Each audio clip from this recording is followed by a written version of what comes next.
Hey, good morning. It's Vari here. Um, you know, last night I want to share a story with you. So last night I was on the Dream Team hangout, right? And the hanging with the masters, right? And I was on the hangout, and this guy Roger, he said something that I needed to hear, that I probably heard said like 1,000 times, right? I probably heard it said thousands, actually thousands of times. I know I've heard it said thousands of times. Um, but he said it in a way that I've never heard it before. Or maybe I've heard it before, but he said it in a way that this time I was I was open to and receptive to hearing it, and it was this key thing that he said that I feel unlocked something, unlocked a door, um, broke down a barrier, something that was keeping me from that I've been trying to really figure it out. Um, and what this was is, like what is my specific niche, right? Um, I've always this is something I've always really kind of struggled with, and I've started to just recently kind of get an idea of what it was.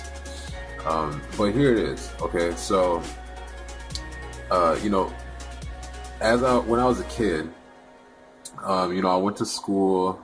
My elementary school was in downtown Minneapolis. It was actually in one of the skyscrapers, on the bottom level of one of the skyscrapers in downtown. Okay, so like you walk outside of our school's building, and there's Nicollet Mall, and buses and people walking by in their business suits, and taxi cabs, and like high class hotels, and in these tall buildings and stuff. And so like I actually went to school like straight up downtown, right? And sometimes we would go on walks to like the outskirts of downtown to go to parks and stuff to play. Some days when it was really nice during the summertime or in the springtime, and often would go on these walks in the afternoon.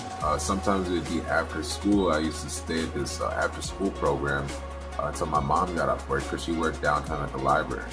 And so sometimes during school or after school, if it was nice, we would take these walks down to this park.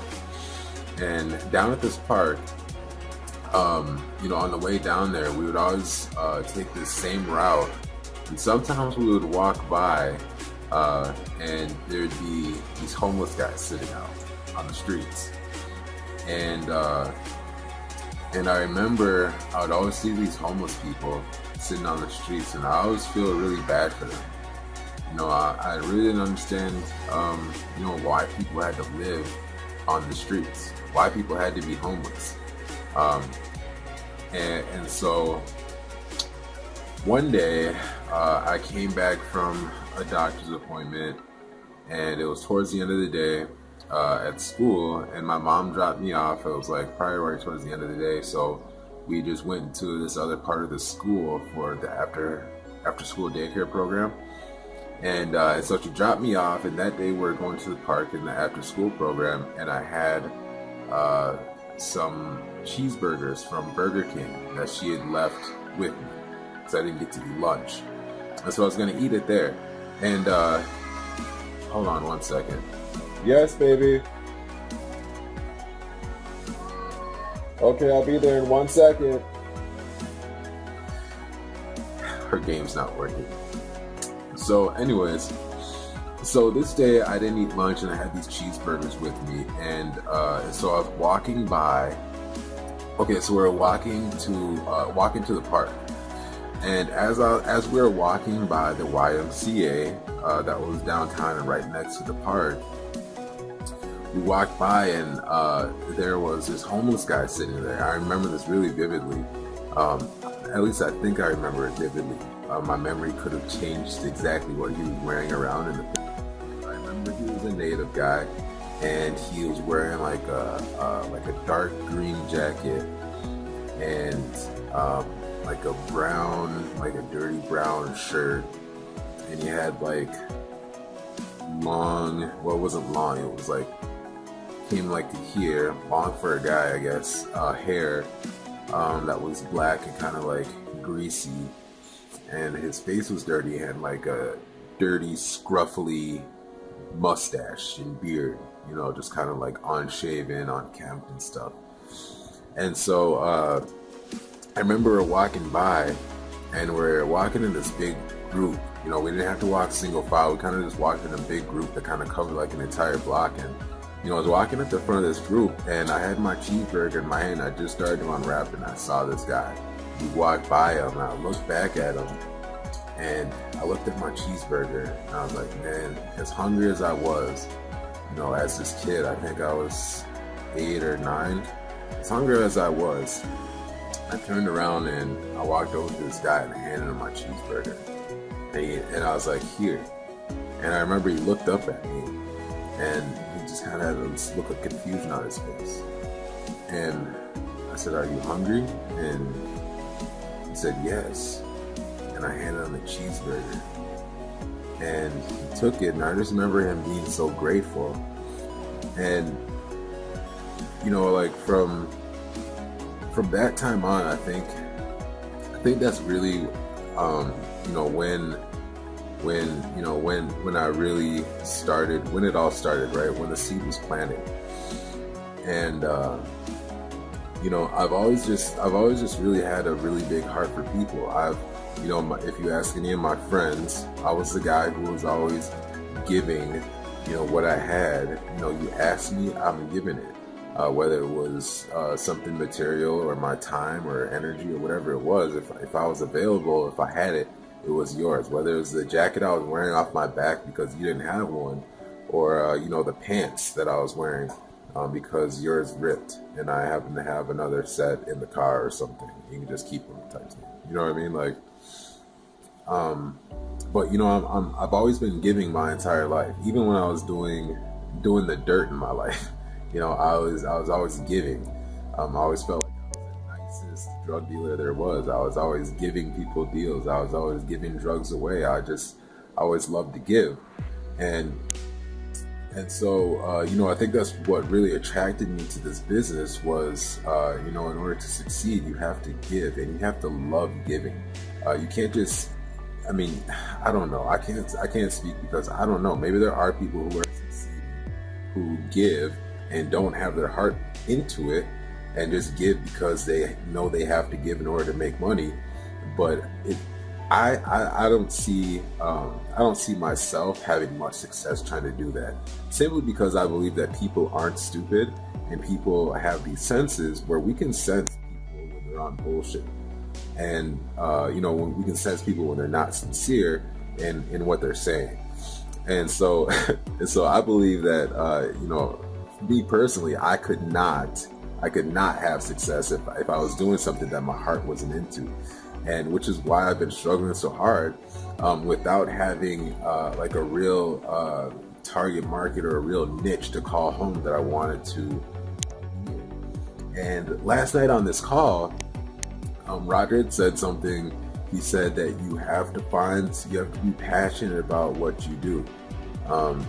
He said, find something that you're passionate about that you just love, and just learn the bridge marketing later. Of course, I've heard this thousands and thousands of times. I can't remember the exact wording that he used, but at the time last night, it was exactly the way I needed to hear it. And what it led to was me realizing that, my real passion is not just for helping people, but my real passion is for helping kids. Is because I honestly believe that kids are the key to creating real change in this world. And I believe that the universe directed me to find this video this morning, which, I don't know how I even found it, but this video about kids connecting with other kids from other parts of the world via video chat and stuff. And so, and just learning about other kids in different areas of the world, learning about their cultures and stuff. And then they talked about the profound effect that had on the kids and their view of the world after learning and talking to other kids from other sides of the world. And and so,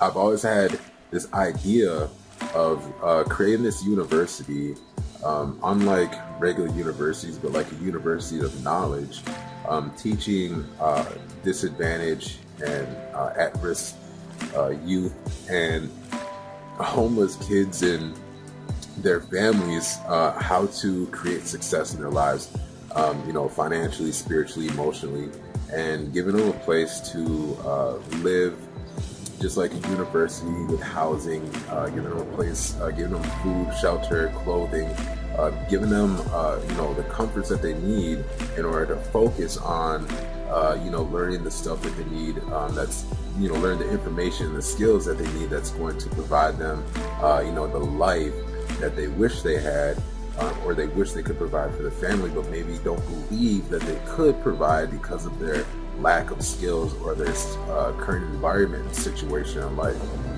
And so, that was my main goal, and that still is my main goal eventually. Give me one more minute, I'm almost done with this video, okay? Alright. And that still is my main goal, to eventually get there. But I was just, after I saw this video, my passion is I know I can start now, even in my community and even in communities around the US, and eventually in the next few months around the world, to start creating foundations and start doing different fundraisers and different things that can start building up to that. I cut off there. But it's like doing things to build the foundations of the university, like networking, doing fundraisers and stuff, and networking with the people who are already in the missionary, charitable, nonprofit organization, fundraising arena, and sector, making those connections with those people. So when the time comes that I'm able to actually create these universities, that I've already laid the ground with the people and have the connections that I need in order to make things happen soon. And so yeah, I mean, I feel like I finally found, I finally found my niche, and like I was like so close to, what it was that I'm really passionate about. And here's the thing, I was so taken in last night, and once I started actually doing research on how to start a nonprofit, which is actually, it seems like it's a very easy process. It's a 3-step process to do it, and I think I'm gonna make a video and a blog post explaining just exactly how easy it is to do. And I might actually make a series of me going through the process of doing it. But I actually want to create a team of people who are willing to who are just as passionate about the same cause as me, who want to, instead of just donating money, are willing to donate their time and their efforts in their business, right? Become business, start a business, become, part of the team, and become part of the tribe. And instead of just donating your money, right? Donate your time and efforts, and maybe donate a portion of your total earnings to a cause, to our cause. And some of the things that I want to do, one of the things that we saw during during the event was one. I'm really bad with names. I'm not. No. I didn't mean to say that. Well, don't say stuff like that, because when you say stuff like that, your subconscious mind takes it in, and then you do become bad with names. I'm not bad with names. I'm becoming better with names, but I just can't remember his name right now. But we saw a video of a team who actually did a mission, and they actually went out and left all these cars and stuff and brought all these materials and supplies out to. See, my memory is shot this morning, but I can't remember where to. But they did a mission, right? They did a charitable mission out somewhere, and they brought a bunch of supplies and did stuff as a team, right? And I thought that was really, really awesome, and that's the type of stuff that I want to do too. But I'm also thinking that we can also start at home. I think that if I'm going to choose to live here, that it's my duty and obligation to at least try to do my best to make my home, the place that I live, a better place. And part of that means giving people who have the wrong information right now, which is leading them down a road that is not healthy for them, and that is not going to provide anything that is good for them. Mostly just at risk youth and kids, because I've been there, and show them that there's a better way, a more profitable way, and a way that's going to give them so much more than they've ever thought that they could have got by going a different route. And so yeah, that's where it's at. That's where it's at. And so yeah, that's where I'm going to be at. So this is awesome. I'm so grateful for just plugging in and staying plugged into the system and staying plugged into the team. Last night, if I wasn't there on that call last night, I wouldn't have had this breakthrough, and I still would have been still focusing on something that that I still was felt strongly for, but wasn't really passionate about. You know what I mean? And passion, that's where the fucking money's at. You know what I mean? And man, so 50 people, 50 super fucking passionate people who are passionate about changing the world, starting with the children. That's what I'm looking for. And if you're one of them, make sure that you click the link below or send me a message, and let's talk about what your vision is and see if our visions can align, and if we can team up to create something magical and something way bigger than either one of us. Alright, it's your boy Vari. I'll talk to you soon. Peace.